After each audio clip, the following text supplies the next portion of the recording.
In the quiet chambers of the monastery where the morning mist clung gently to the mountains, Hiroshi sat cross-legged before Master Hotaka. The soft flicker of candlelight danced across the ancient stone walls, and the scent of incense filled the air. Today, Hiroshi carried a question that had weighed heavily on his heart. "Master," he began softly, "how can one truly master their emotions? How can one remain calm in the face of anger, sadness, or fear?" Master Hotaka studied Hiroshi for a moment, his wise eyes reflecting a lifetime of contemplation. "Emotions, Hiroshi, are like waves on the ocean. They rise, they fall, and they eventually fade away. The problem is not the wave itself, but our resistance to it." This simple metaphor sparked a curiosity in Hiroshi, and thus began his journey into understanding the nature of emotions and the art of mastering them.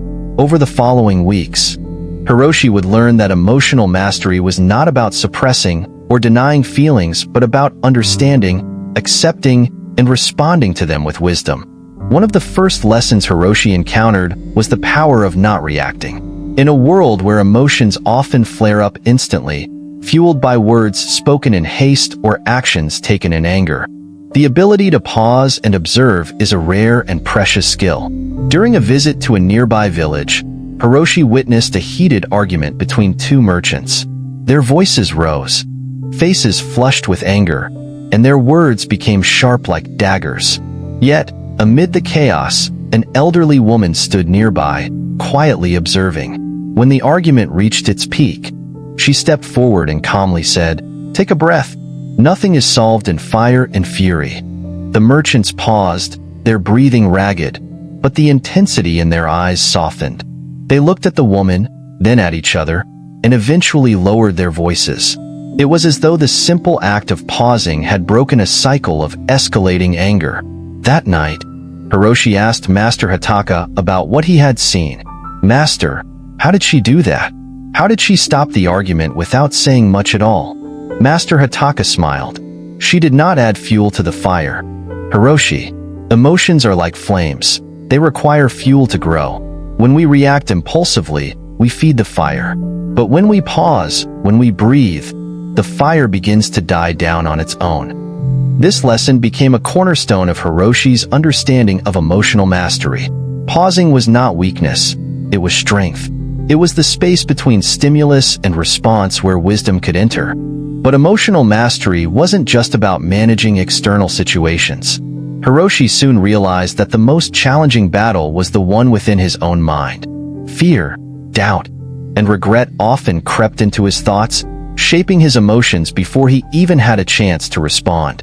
One morning, while meditating by a tranquil lake, Hiroshi found his mind overwhelmed with worry about the future. His thoughts raced. What if he failed in his journey? What if he was not strong enough to carry the lessons forward?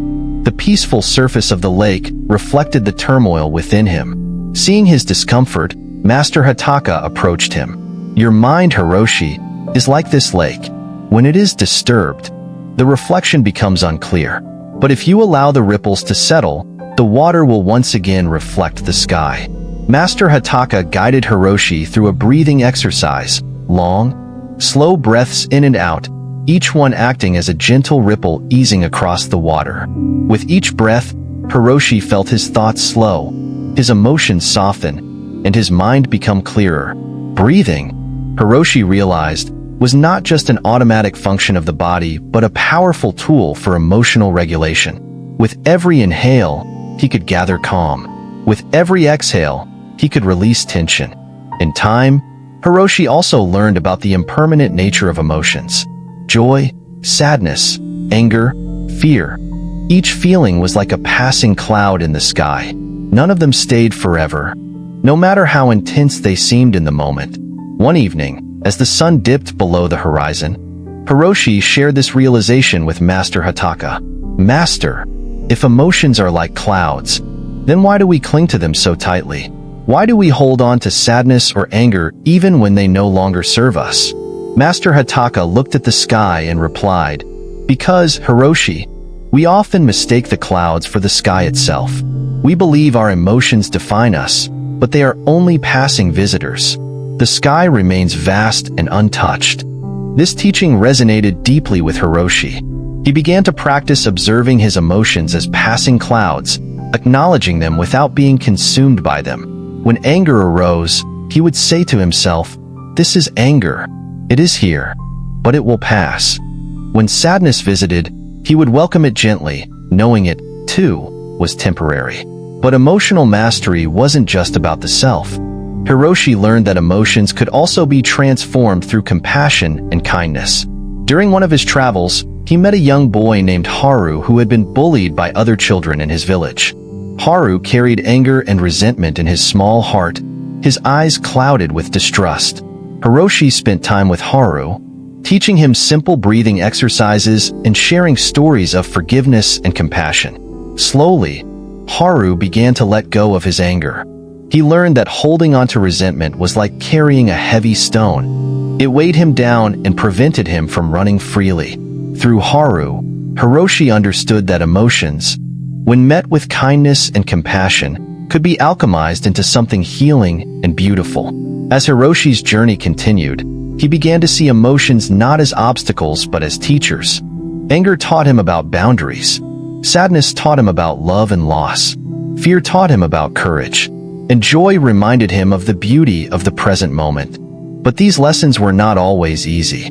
There were moments of struggle, moments when old patterns threatened to resurface. Yet, Hiroshi returned again and again to the foundational practices, pausing, breathing, observing, and acting with compassion. As the weeks turned into months, Hiroshi's presence began to shift. He became a calmer, more grounded version of himself. People noticed the way he spoke, the way he listened, and the way he handled challenges with quiet resilience. In the stillness of one golden sunset, Hiroshi sat by the edge of a mountain cliff, feeling the cool wind on his face. He realized that emotional mastery was not about becoming immune to feelings, but about becoming deeply intimate with them. It was about holding space for every emotion without losing oneself in it. And so, Hiroshi prepared to continue his journey, carrying these lessons in his heart, but he knew there was still much to learn, much to experience, and much to share. In the next part of this story, we will explore how Hiroshi applied these lessons to more complex challenges, how he guided others on their own journeys, and how he continued to deepen his understanding of emotional mastery. As Hiroshi continued his journey, the lessons of emotional mastery became more intricate and deeply personal. The path he walked was no longer just about observing emotions, but about applying his understanding in moments of real challenge. Each encounter, each conversation, and each decision offered him a mirror to his inner world. In a bustling village near the riverbank, Hiroshi encountered a fisherman named Sora. Sora was known throughout the village for his skill, but also for his quick temper. He would often lash out at his family and fellow villagers when the fish were scarce, or when the weather turned against him. One evening, Hiroshi joined Sora by the river as the sun dipped below the horizon. The fisherman's hands trembled as he mended his nets, his frustration evident in the sharpness of his movements. "The river provides nothing but emptiness today," Sora muttered. Hiroshi watched the water flow and spoke softly, "Sora, do you believe the river owes you something?" Sora paused, his eyes narrowing. "I have given this river my time, my effort, my dedication. It should give me something in return." Hiroshi smiled faintly. "The river flows, Sora. It does not owe or withhold. It simply exists. Your anger is not with the river, but with your expectation of it." These words hung in the air, heavy and undeniable. Over the following days, Hiroshi guided Sora through breathing exercises and moments of quiet reflection by the water. Slowly, the fisherman began to see his anger not as a weapon to wield against the world, but as a signpost pointing him towards his expectations and fears. "I am learning to let the river be the river," Sora said one morning, his voice softer, his eyes clearer. This encounter solidified a key realization for Hiroshi. Emotional mastery often begins with surrendering control over external circumstances and focusing instead on one's internal landscape. But not every lesson came through calm conversations by the river. Some lessons emerged from the chaos of unexpected events. While traveling through a small market town, Hiroshi witnessed a young girl named Hana being mocked by a group of older children for her stutter. The girl's face flushed with embarrassment as tears welled in her eyes. Hiroshi approached Hana after the others had left, sitting beside her on a wooden bench. "Hana," he said gently, "do you know that the lotus flower grows in muddy water?" Hana looked up, her eyes wide with curiosity. "The mud does not stop the lotus from blooming," Hiroshi continued. "It nourishes it. Your stutter is not something to be ashamed of. It is simply a part of your voice, just as the mud is part of the lotus." Over the days that followed, Hiroshi encouraged Hana to speak, to share her stories, and to express herself without fear. Slowly, her confidence grew. Her words, though hesitant, began to flow with courage. Through Hana, Hiroshi realized another truth.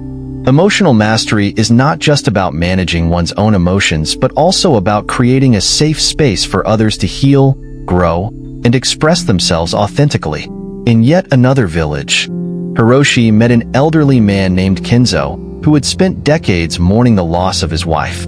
Kenzo carried a small locket with her picture inside, and every day, he would sit under a large cherry blossom tree, staring at the image. "I cannot let her go," Kenzo confessed to Hiroshi one afternoon. "If I let her go, it will feel as though she never existed." Hiroshi listened quietly before speaking. "Kenzo, letting go does not mean forgetting. It means allowing your love for her to become a light within you, rather than a chain that binds you." Together, they performed a small ritual by the cherry blossom tree. Kenzo wrote a letter to his wife, expressing his love, his grief, and his gratitude. He tied the letter to a branch, allowing the wind to carry his words into the sky. For the first time in years, Kenzo's shoulders seemed lighter, and his eyes held a quiet peace. This moment reminded Hiroshi of something Master Hotaka had once told him. Grief is not a sign of weakness, it is a sign of love. But love, when clutched too tightly, can become a prison. Emotional mastery, Hiroshi realized, was also about understanding the balance between holding on and letting go. But Hiroshi's greatest challenge came not from others, but from within himself. On a cold winter night, while seeking shelter in an abandoned hut, Hiroshi was overcome with a wave of doubt. The journey felt endless, the lessons unending, and the path uncertain. Sitting alone by a dim fire, Hiroshi felt tears prick at the corners of his eyes. He had taught so many people about resilience, courage, and acceptance, yet here he was, consumed by his own uncertainty. In that quiet space, Hiroshi remembered Master Hotaka's words. "Do not run from your feelings, Hiroshi. Sit with them, welcome them like old friends, and listen to what they have to say." So Hiroshi sat with his doubt, his fear, and his exhaustion. He breathed deeply, feeling each emotion wash over him like waves on the shore. And in that stillness, clarity emerged. Hiroshi realized that emotional mastery was not about reaching a state of permanent calm, but about having the tools to return to stillness again and again, no matter how many times he was pulled away. By the time spring arrived, Hiroshi had crossed rivers, climbed mountains, and walked endless roads. Each encounter, whether with Sora, Hana, Kenzo, or his own shadow, had deepened his understanding of emotional mastery. He began to teach others not with grand speeches or complex philosophies, but through simple practices, breathing, pausing, observing, and letting go. He showed them how to sit with their emotions, how to respond rather than react, and how to cultivate compassion for themselves and others. In a bustling town square, Hiroshi addressed a group of villagers gathered under the shade of an old oak tree. "Emotions are not our enemies," he said calmly. "They are messengers. They tell us where we are hurting, where we are afraid, and where we are longing for connection.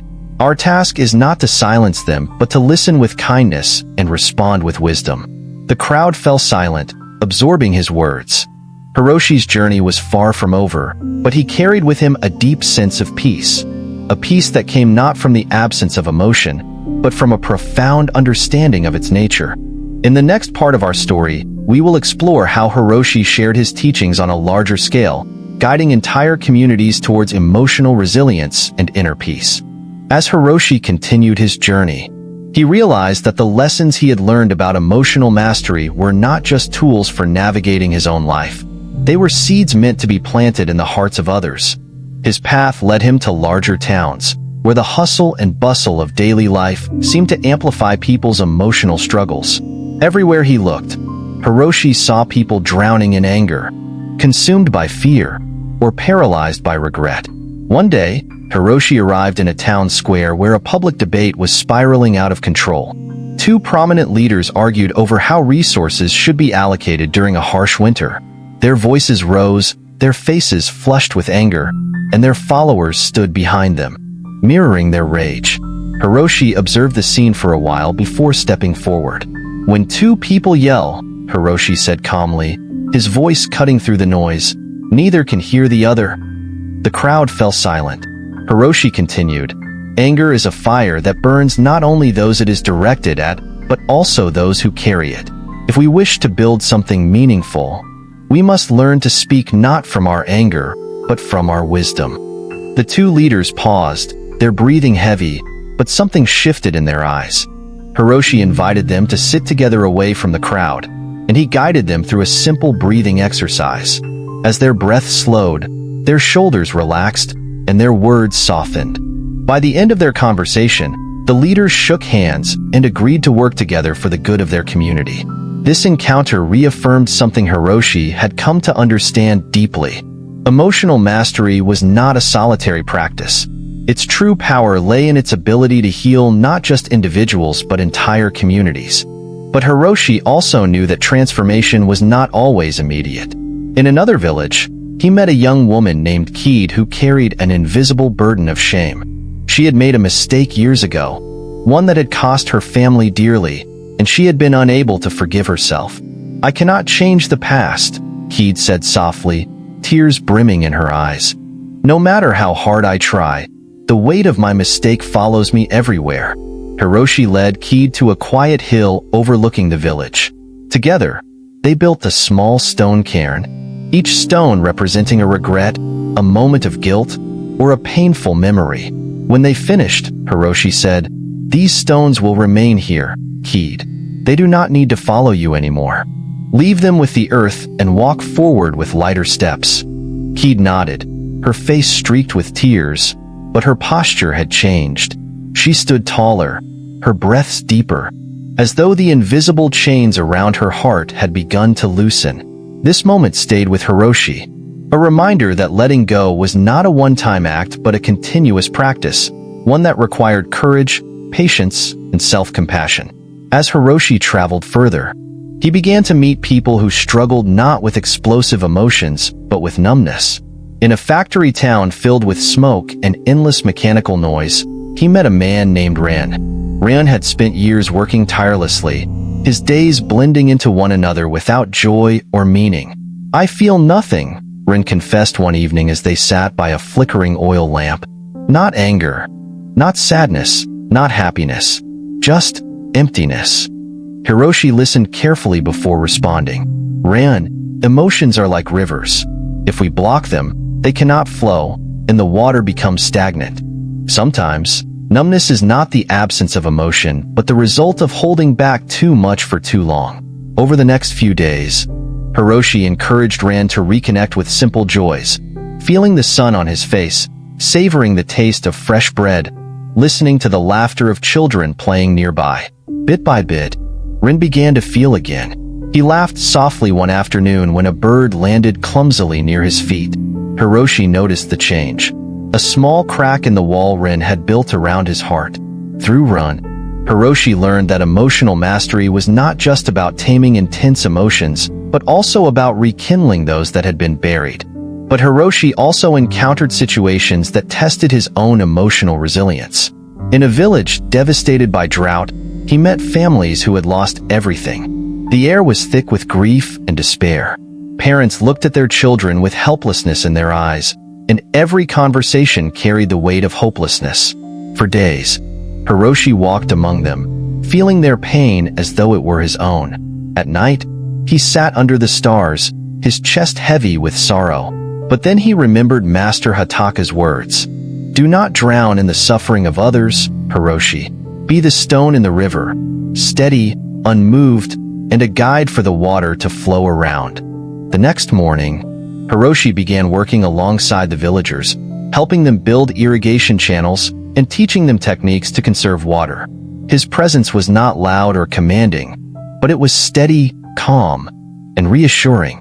Slowly, the villagers began to rise from their despair, finding small victories in each bucket of water saved and each patch of green that reappeared.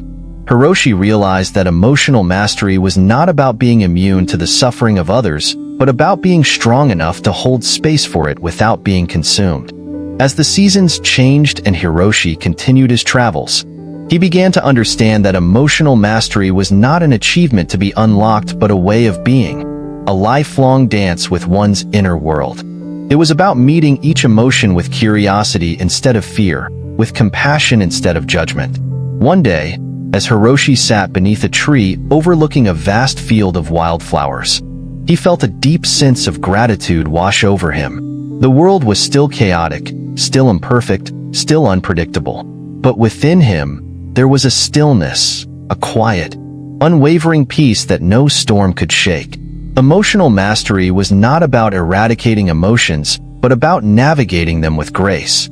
It was about holding space for anger without letting it turn to rage, for sadness without letting it become despair, and for fear without letting it become paralysis. In the final chapter of this journey, Hiroshi will return to the monastery to share his deepest realizations and reflect on the profound lessons learned from both his inner and outer worlds. The path was long, but it had brought him to a place of wisdom, resilience, and boundless compassion.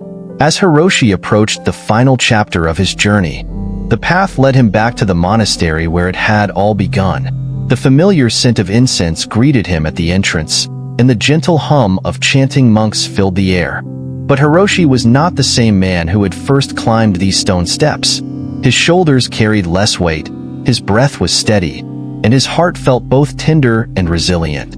Master Hotaka was waiting for him in the courtyard, seated beneath the same Bodhi tree where their first conversation had taken place. The sun cast dappled light through the leaves, and Hiroshi felt a profound sense of peace as he approached his old teacher. "Welcome back, Hiroshi," Master Hotaka said with a knowing smile. "Tell me, what have you learned?" Hiroshi sat down across from the old monk, his gaze soft but unwavering. "Master, I have learned that emotions are not obstacles to be conquered, but companions to be understood. I have seen anger dissolve into understanding, fear transform into courage, and sadness bloom into compassion. But above all, I have learned that the path to emotional mastery is not a destination.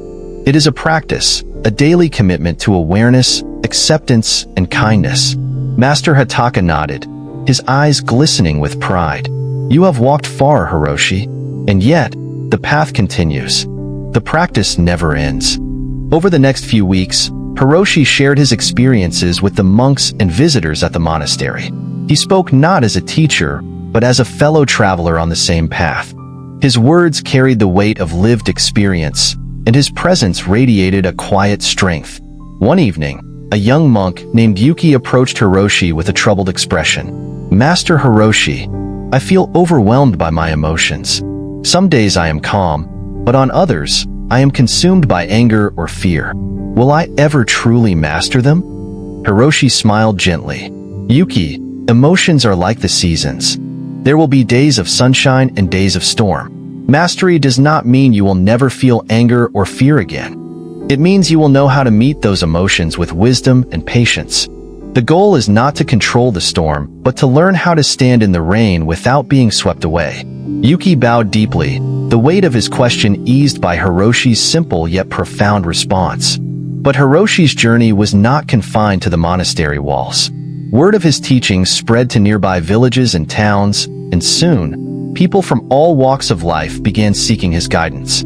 Farmers, merchants, mothers, and children gathered in open squares, under trees, and beside rivers to listen to Hiroshi speak about emotional resilience and inner peace. In one village, a grieving mother approached him. She had lost her child to illness and felt as though her heart had been turned to stone. "How do I let go of this pain?" she asked, her voice trembling. Hiroshi took her hands gently. "Your grief is not something to let go of, dear mother. It is something to honor. It is the shape of your love in the face of loss. Sit with it, hold it tenderly, and when you are ready, allow it to become a bridge that connects you to others who suffer, rather than a wall that keeps you isolated." Through tears, the mother nodded, and for the first time in months, she allowed herself to cry freely. Her grief did not vanish, but it began to shift, from something sharp and unbearable to something softer, something sacred. Hiroshi also encountered joy on his journey. In a vibrant marketplace, he watched children chasing each other through narrow alleys, their laughter ringing through the air. He realized that emotional mastery was not just about navigating difficult emotions. It was also about fully embracing moments of joy and gratitude without hesitation or fear. One evening, as Hiroshi sat alone watching the stars, he reflected on all the faces he had encountered. Sara by the river, Hannah with her stutter, Keed with her regrets, Ryun with his numbness, and the grieving mother with her boundless love. Each story had become a part of him, a thread woven into the tapestry of his heart. The path of emotional mastery, he realized, was not about arriving at a place of permanent peace or unshakable calm. It was about learning to walk through the world with open eyes, an open heart, and an open mind. It was about recognizing emotions as messengers, not enemies, as teachers, not tyrants. Before leaving the monastery once again, Master Hotaka gave Hiroshi a simple gift, a small, smooth stone with a single word etched into its surface: balance. "Carry this with you, Hiroshi," Master Hotaka said. "Let it remind you that balance is not something you achieve and hold forever. It is something you return to, over and over again." Hiroshi accepted the stone, feeling its cool weight in his palm. He knew its meaning went beyond words. Balance was not the absence of emotion, but the ability to meet every emotion with clarity and compassion. In the days and months that followed, Hiroshi continued his journey. He shared his wisdom with those who crossed his path, planting seeds of mindfulness and resilience wherever he went. Some seeds sprouted quickly, others took time. But Hiroshi had learned to trust the process, to release attachment to outcomes, and to focus instead on the intention behind each action. Years later, long after his hair had turned gray and his steps had slowed, Hiroshi returned to the same hill where he had first set out on his journey. He sat beneath a tree, gazing at the horizon painted gold by the setting sun. His heart was full, his breath was steady, his mind was quiet. In that stillness, Hiroshi realized that emotional mastery was not about achieving a perfect state of calm, but about building a relationship with one's emotions based on trust, understanding, and kindness. It was about showing up for oneself again and again, no matter how many times the storm returned. With a gentle smile, Hiroshi closed his eyes and whispered into the evening air, "Thank you." And so, his journey continued, not with an ending, but with an eternal practice, a quiet promise to keep walking the path of emotional mastery with every breath, every step, and every heartbeat. This path is open to all of us. May we each find the courage to walk it with patience, humility, and love.